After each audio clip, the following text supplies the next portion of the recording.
Hello HSSC TGT aspirants, बहुत बहुत स्वागत है आपका आज के हमारे इस वीडियो में। Important information about application form. मैं आपसे स्पेशल हाथ जोड़कर ये रिक्वेस्ट करता हूं, मैंने केवल एक ऐड लगाने के अलावा कभी भी किसी से सब्सक्राइब, लाइक या शेयर करने की बात नहीं की। लेकिन ये जो मैं वीडियो बनाने जा रहा हूं, ये केवल आपके स्पेशल हित के लिए है, क्योंकि बहुत से बच्चे कंफ्यूज हो गए हैं और वो 5 नंबर के लिए न जाने क्या क्या कर रहे हैं। उनके लिए मैंने एक इन्फॉर्मेशन डाली है और ये रियल इन्फॉर्मेशन है। अगर इस पर किसी ने अमल नहीं किया तो हो सकता है वो अपना करियर बर्बाद कर दें। तो इसलिए मैं कहता हूं कि इस वीडियो को ज़्यादा से ज़्यादा लाइक, शेयर और अपने ग्रुप्स में भेजें ताकि सभी विद्यार्थियों तक ये वीडियो पहुंचे। देखिए, सबसे पहले मैं आपको बताता हूं, कट ऑफ एनालिसिस से पहले मैं आपको एप्लीकेशन फॉर्म से संबंधित एक महत्वपूर्ण जानकारी देना चाहता हूं। वो जानकारी है ROH और मेवात के बारे में। आप ये याद रखिए कि एप्लीकेशन फॉर्म में बहुत बड़ी गलती एस्पिरेंट्स ने की है। क्या? किसी ने ROH का भर दिया, रेस्ट ऑफ हरियाणा का, किसी ने मेवात का भर दिया, ये समझकर कि दोनों में काउंटिंग होगी। दोनों में काउंटिंग नहीं होगी। क्लियर जो है एप्लीकेशन यानी नोटिफिकेशन में ये क्लियर है कि कोई भी विद्यार्थी केवल एक कैटेगरी में एक ही एप्लीकेशन डाल सकता है। और इस यही जो नोटिफिकेशन की यही बात विद्यार्थियों को समझ में नहीं आई और उन्होंने एक कैटेगरी में भर दिया, फॉर्म भर दिया। जिस विद्यार्थी ने ROH में भरा है वो केवल उसकी कट ऑफ ROH में बनेगी, जिसने मेवात में भरा है उसकी कट ऑफ केवल मेवात में बनेगी। लेकिन जिसने दोनों में भरा है उसकी कट ऑफ दोनों में बनेगी। अब कई प्रत्याशी कमेंट्स में पूछते हैं कि दोनों में कैसे बनेगी। अरे भाई, दोनों में स्पष्ट सी बात है कि आपने ROH और मेवात दोनों के फॉर्म भरे हैं तो दोनों की कट ऑफ तैयार की जाएगी आपके नाम और आपके रोल नंबर रजिस्ट्रेशन के साथ। अगर आपका नाम ROH में आ जाता है, नंबर 1 पर आपका नाम ROH में आ जाता है और मेवात में आ जाता है तो आपसे प्रेफरेंस पूछा जाएगा। और अगर आपका नाम ROH में नहीं आता है और अगर ROH में नहीं आता है तो मेवात में आपकी कट ऑफ बनाई जाएगी। पेपर एक ही है लेकिन कट ऑफ दोनों की अलग अलग होगी।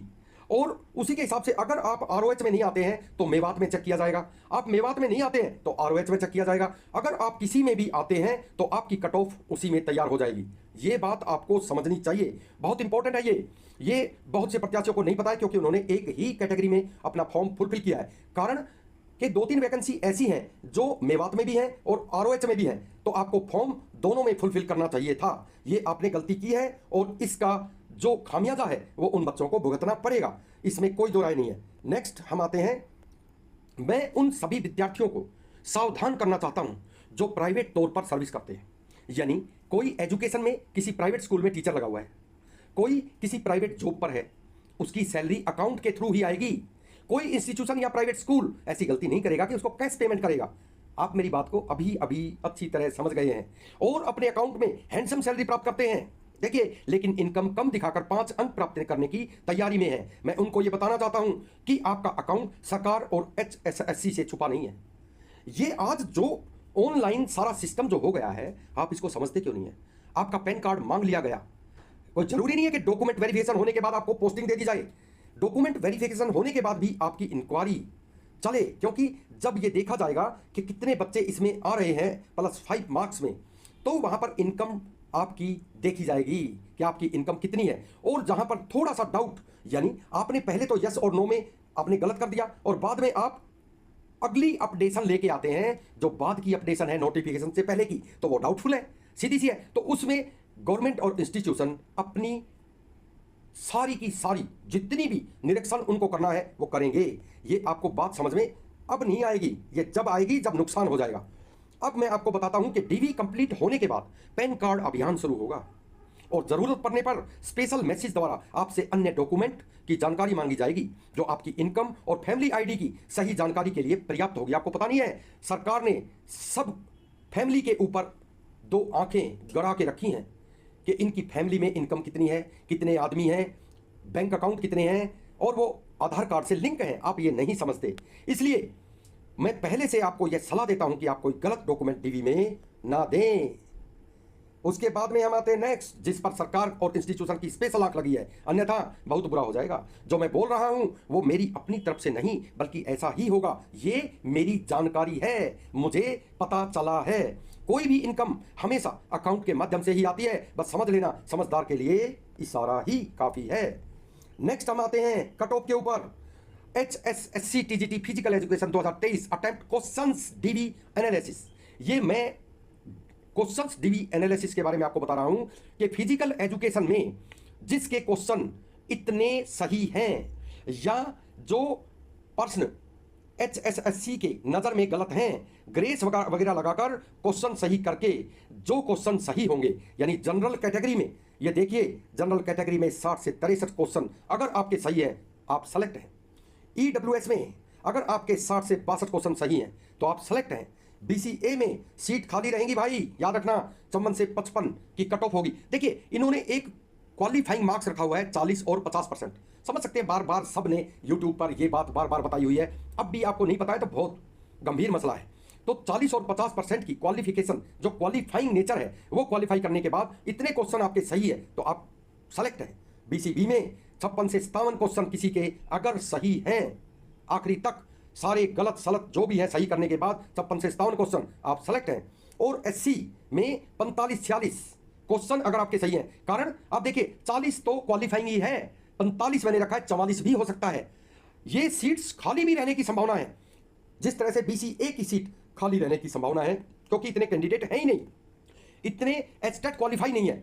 अब हम आते हैं वुमेन को अगर आप देखें कि सभी एडजस्ट हो जाएंगी, क्योंकि ऐसा लगता ही नहीं है कि वुमेन इसमें ज़्यादा हैं जितनी वुमेन की रिजर्वेशन है सभी कैटेगरीज में, चाहे वो जनरल हो। अब हम आते हैं PH और फिजिकली हैंडीकेप्ड और ESM सर्विसमैन में सीट खाली रहेंगी भाई। क्वालिफाइंग मार्क्स अगर 40% 50% की शर्त आपने पूरी की है तो सीट खाली रहेंगी और आप सारे सेलेक्ट हो जाएंगे। Don't worry, be happy. हम आते हैं नेक्स्ट एनालिसिस पर, वो क्या है, वो इंग्लिश का है। HSSC TGT इंग्लिश 2023 बड़ा ही एक ऐसा अटेम्प्ट मैंने किया है, क्वेश्चंस डीवी एनालिसिस। आप याद रखें कि ये क्वेश्चंस डीवी एनालिसिस है जिसके इतने क्वेश्चन सही हैं, 7 क्वेश्चन जो गलत हुए हैं उनके ऊपर नीचे और ग्रेस आपको मिलने के बाद आप ये जान लें कि जनरल कैटेगरी के अगर 61 से 63 क्वेश्चन सही हैं सेलेक्ट। EWS में 59 से 61 क्वेश्चन जिसके सही हैं सेलेक्ट। BCA में जिसके 58 से 60 क्वेश्चन सही हैं सेलेक्ट। BCB में 57 से 59 क्वेश्चन जिसके सही हैं सेलेक्ट। और SC में 50 से 52 क्वेश्चन जिसके सही हैं सेलेक्ट। और आपको पता होना चाहिए, आप अगर 2019 के पेपर को उठाकर देखें तो उसके बाद में 3 रिजर्व लिस्ट वेटिंग लिस्ट जारी हुई है, वो 49 तक SC की जा चुकी है और अब और लिस्ट आनी बाकी है, आने वाली है। तो वो कहाँ जाएगी आप सोच के चले, जबकि अब की बार 3.25 गुना SC की सीट और 5 गुना जनरल की सीट फालतू है। लेकिन जनरल वाली पे EWS तो जनरल वालों को फायदा देंगे क्योंकि EWS पहली बार आया है। याद रखें, EWS में जो चला गया वो जनरल से निकल गया, तो जनरल में फायदा जो है उनको हुआ है। और बहुत सी विड्रा भी हुई है ID वगैरह जिन्होंने 5 नंबर के लिए क्लेम किया था। ये भी याद रखें कि EWS में इंग्लिश में BCA और BCB जनरल कैटेगरी में जाएंगे क्योंकि उनके लिए HTET में क्वालिफाइंग मार्क्स 90 है और SC कैंडिडेट के क्वालिफाइंग मार्क्स HTET में केवल 82-83 है। इसलिए आप याद रखें SC वाले जनरल सीट को कम कवर करेंगे जबकि BCA और BCB जनरल सीट को सबसे ज़्यादा कवर करेंगे। क्वालिफाइंग मार्क्स 40% और 50% की सब सभी के लिए जरूरी होगी, ये बात आपको अच्छी तरह से याद रखनी है। आज के वीडियो में इतना ही।